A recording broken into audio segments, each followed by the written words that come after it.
إنك عفو تحب العفو فاعف عنا يا كريم.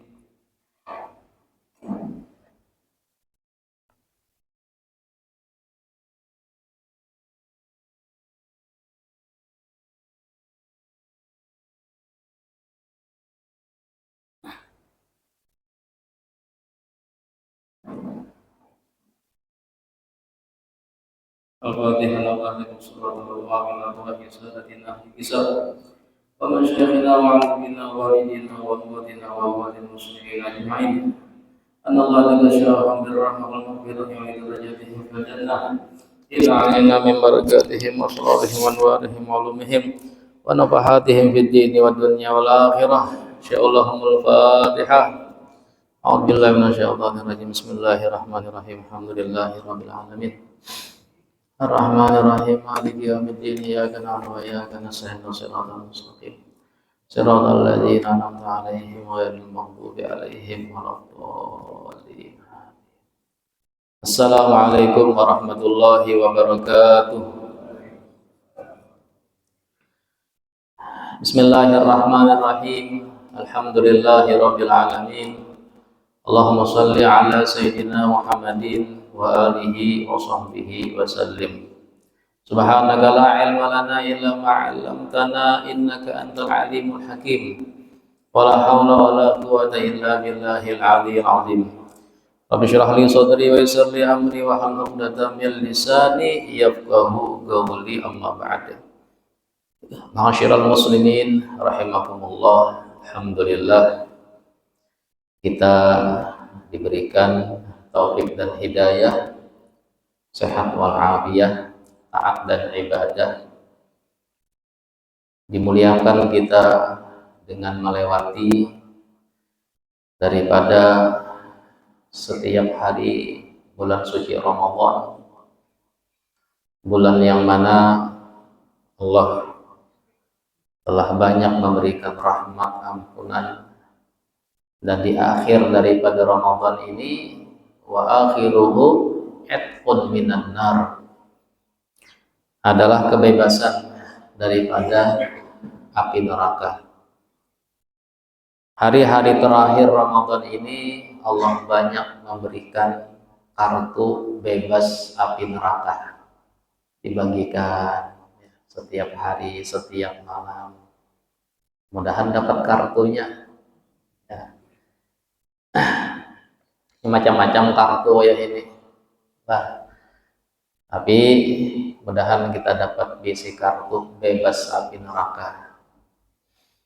Alhamdulillah kita beriktikaf di masjid ini, berniat iktikaf dan juga berniat belajar. Mudah-mudahan Allah berikan ilmu yang bermanfaat.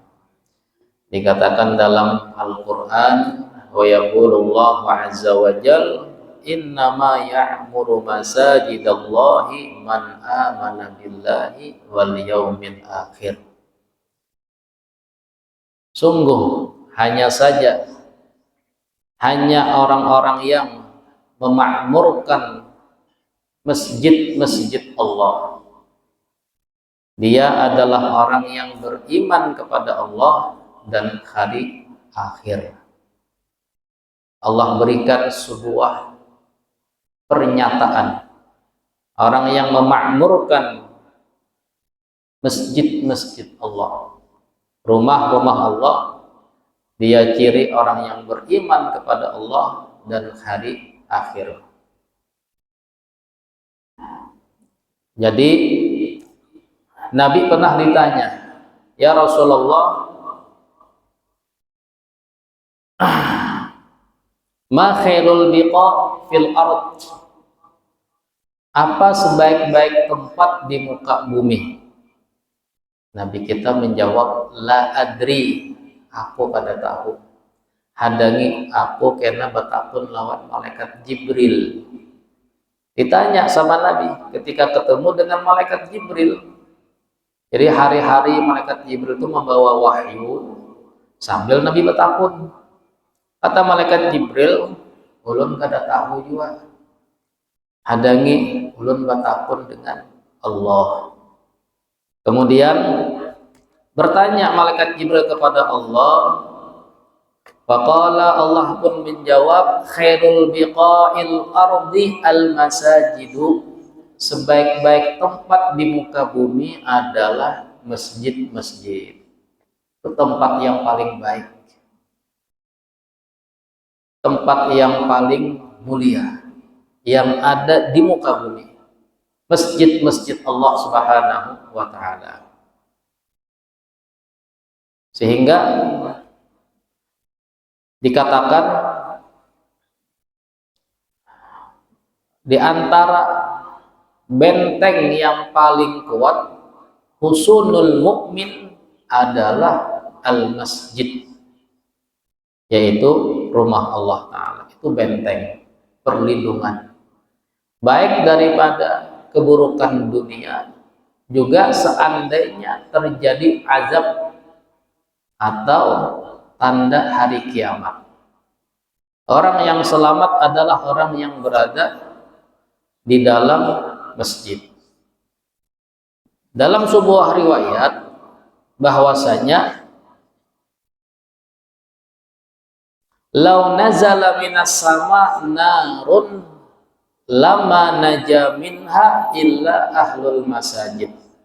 Seandainya turun dari langit api, ada api turunan, ya, tidak ada yang selamat kecuali orang yang berada di dalam masjid.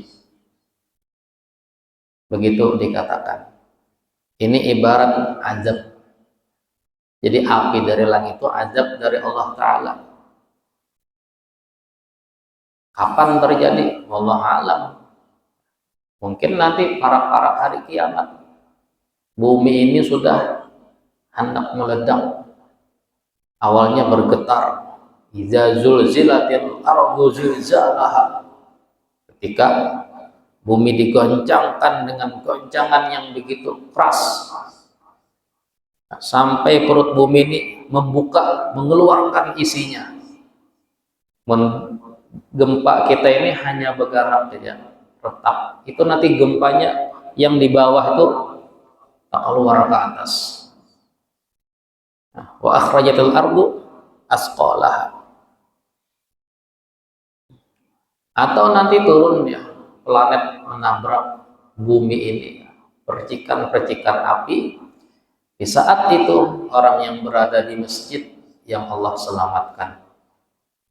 Juga ini isyarat, selama orang itu berada di masjid, dia jangankan azab dari Allah, jangankan azab yang ada di dunia, ya bukan azab di dunia ini ya, musibah, bala musibah. Orang yang di masjid akan diselamatkan oleh Allah Subhanahu wa Ta'ala. Seperti mana beberapa kesaksian yang terjadi, mungkin bencana di Aceh, ya. Ada tsunami, ada masjid di situ yang tidak kemasukan air, masih berdiri. Beberapa masjid ya mungkin juga ada yang hancur, cuman ada membuktikan daripada kuasa Allah. Ada masjid 1-2 yang tidak Allah hancurkan, padahal rumah-rumah bangunan hancur. Padahal air itu tinggi, cuman tidak masuk ke lantai masjid yang rendah. Mungkin itu salah satu yang membuktikan bahwasanya orang yang berada di masjid Allah akan selamatkan. Itu hanya bencana dunia. Ini bencana dari langit. Oleh karenanya banyak daripada riwayat tentang kemuliaan masjid atau rumah Allah Subhanahu wa Ta'ala. Makanya kita ini disebut tamu Allah. Jadi jikalau kita bertamu dengan orang yang dia itu maha kaya, dermawan, pasti kita pulang tidak akan tangan kosong. pasti paling tidak disangui apakah orang ini pembarian, bila baelang dibari, bulik dibari, disangui. Begitu juga Allah Subhanahu wa taala itu zatnya maha pemurah. Tidaklah orang pulang keluar daripada masjid ini kecuali mendapatkan kebaikan dari Allah Subhanahu wa taala. Itu wajib bagi Allah memuliakan tamunya. Seperti mana kita diperintahkan memuliakan tamu, ikramud dhaif, ya, menyenangkan tamu, menghilangkan, memberikan masalah solusi terhadap tamu yang datang. Kita kadang beri, mampu, ya. Orang yang memang baik, orang yang baelang, selesai masalah. Bagaimana Allah Subhanahu wa taala ketika orang datang ke masjid meminta kepada Allah, mengadu kepada Allah, memohon daripada jalan keluar, pasti Allah berikan kebaikannya. Itu hak bagi Allah, zat yang maha pemberi kebaikan. Sehingga masjid ini luar biasa. Ada sebuah cerita yang memang tidak disebutkan di dalam Al-Quran ataupun hadis, tidak disebutkan. Tapi ini masyhur, cerita ini oleh guru-guru kita yang mengaji di Mesir, Al-Azhar. Diceritakan seorang syekh yang bernama Muhammad bin Mutawalli Asy-Sya'rawi. Beliau seorang guru besar Mesir yang hidup, ya, sekitar 40 tahun yang lalu. Beliau itu dakwah, ya, 40-30 tahun yang lalu beliau meninggal. Jadi Syekh Mutawalli, Muhammad Mutawalli ini seorang guru besar. Jadi beliau mengisi pengajian tuh yang hadir para guru-guru, para pejabat, para santri, ya, ramai, ya, di Mesir itu. Ulama mutaakhir. Suatu hari di Mesir itu ada pertemuan para ulama. Beliau juga hadir. Beliau hadir, kemudian beliau bertanya, bermusyawarah. Ada ketuanya, muftinya. Wahai tuan, tahukah engkau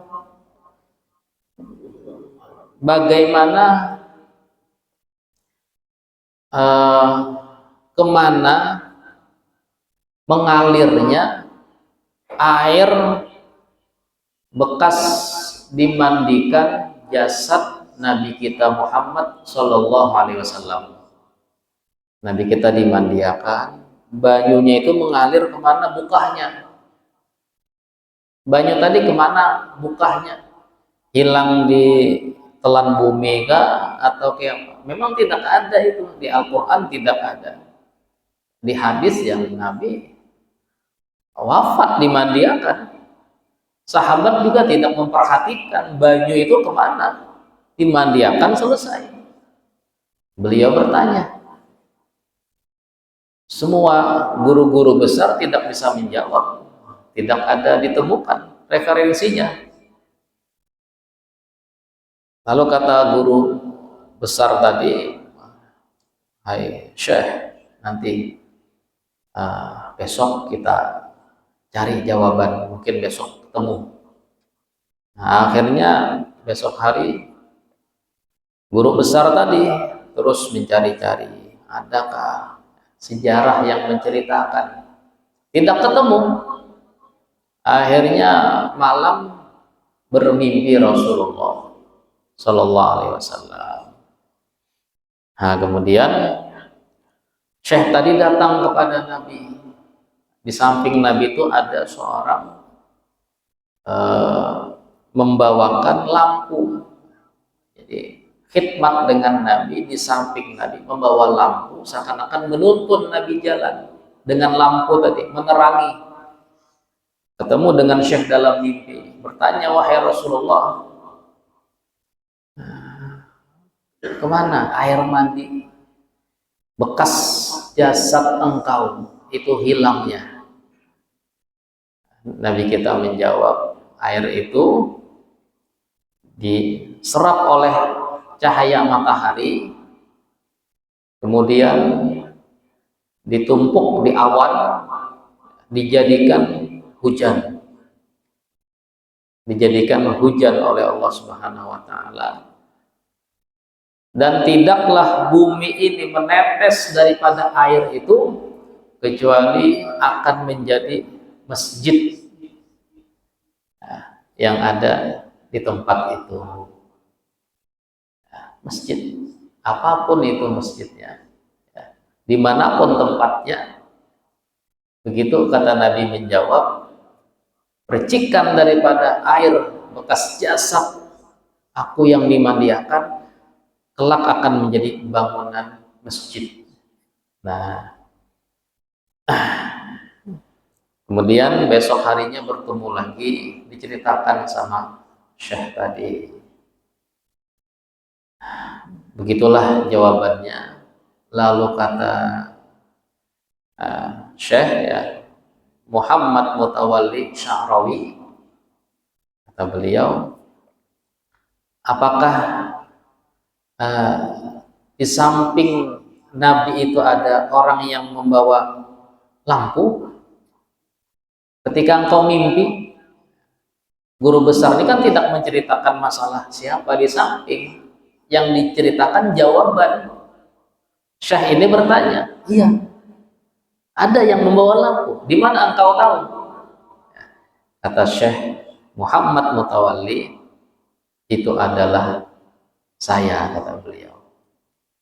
Jadi beliau yang ada di dalam mimpi itu, ya, selalu ini isyarat beliau ini seorang yang luar biasa, memiliki hubungan erat dan kuat cinta kepada Nabi Muhammad Sallallahu Alaihi Wasallam. Bahkan ketika guru besar mimpi, di samping Nabi ada Syekh Muhammad Mutawalli Sya'rawi. Nah, ini masyhur cerita itu di Mesir, ya. Guru-guru teman-teman kita yang belajar di sana tahu cerita itu dan mengakui keilmuan Syekh Muhammad Mutawalli. Buka di YouTube, beliau masih ada kajian-kajian beliau luar biasa. Beliau kalau ngisi pengajian itu semuanya asik gitu. Para guru, para pejabat, para menteri, para santri duduk dengan beliau. Masih banyak video-video beliau yang didokumentasikan, yang diupload, yang bisa kita tonton. Itu beliau mufasir, ahli tafsir. Dan cerita ini menunjukkan bahwasanya setiap masjid, ya, kalau kita percaya dan meyakini, ya,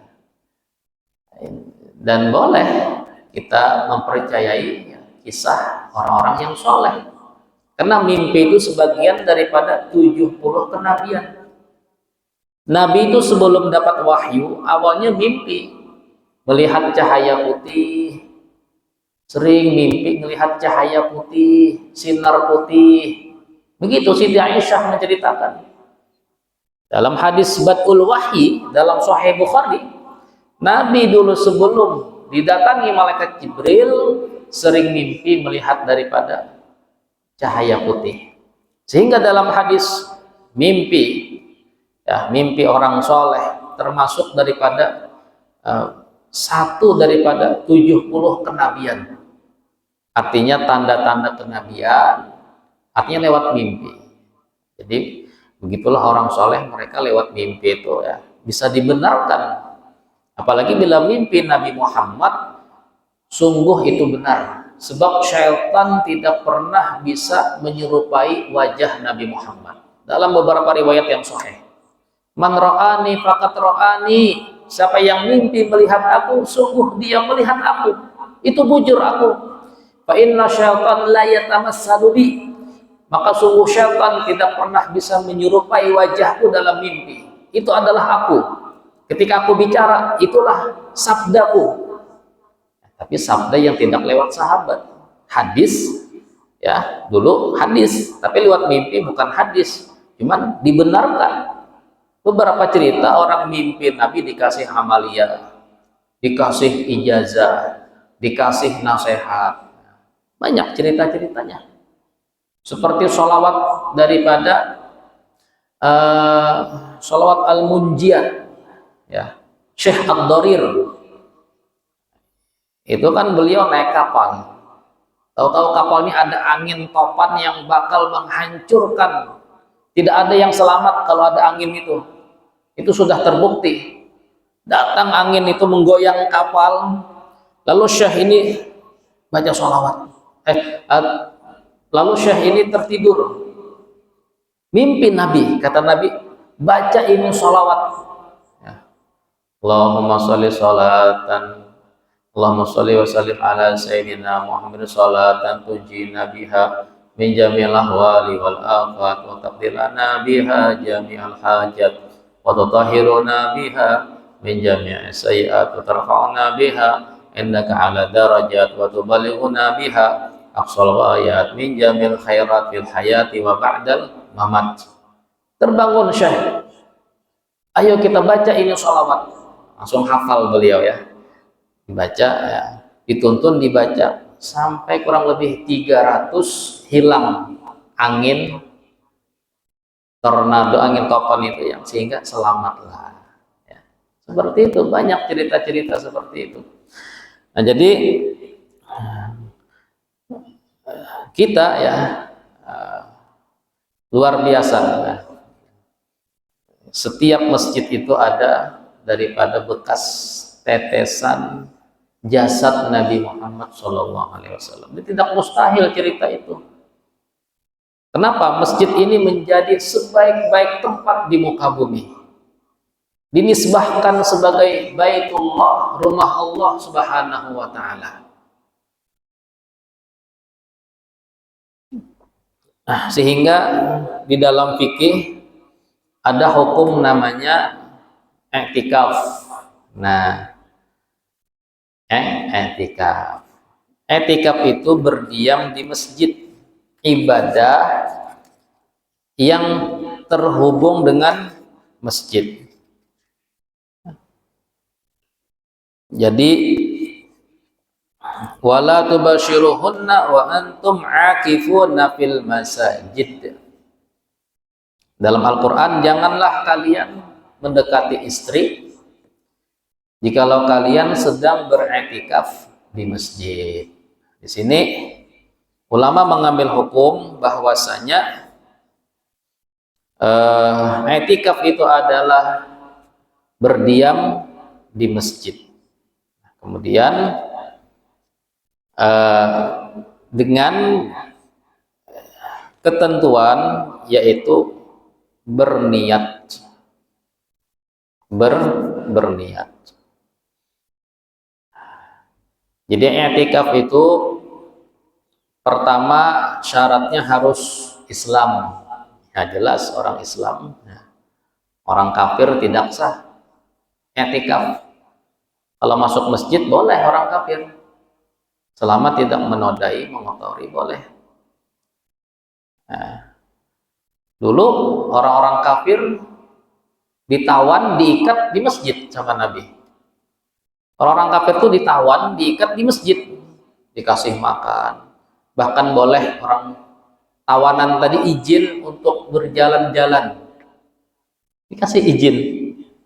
Ya, tawanan tadi, beberapa tawanan melihat akhlak Nabi sehari-hari masuk Islam, melihat akhlak Nabi sahabat. Nah, ketika diikat itu berislam mereka.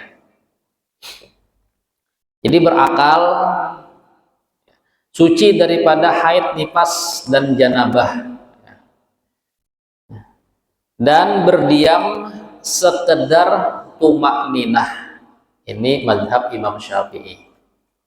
Jadi berdiam sekedar tumakninah. Tumakninah itu sebentar, tidak ada batasan. Imam Syafi'i mengatakan tumakninah itu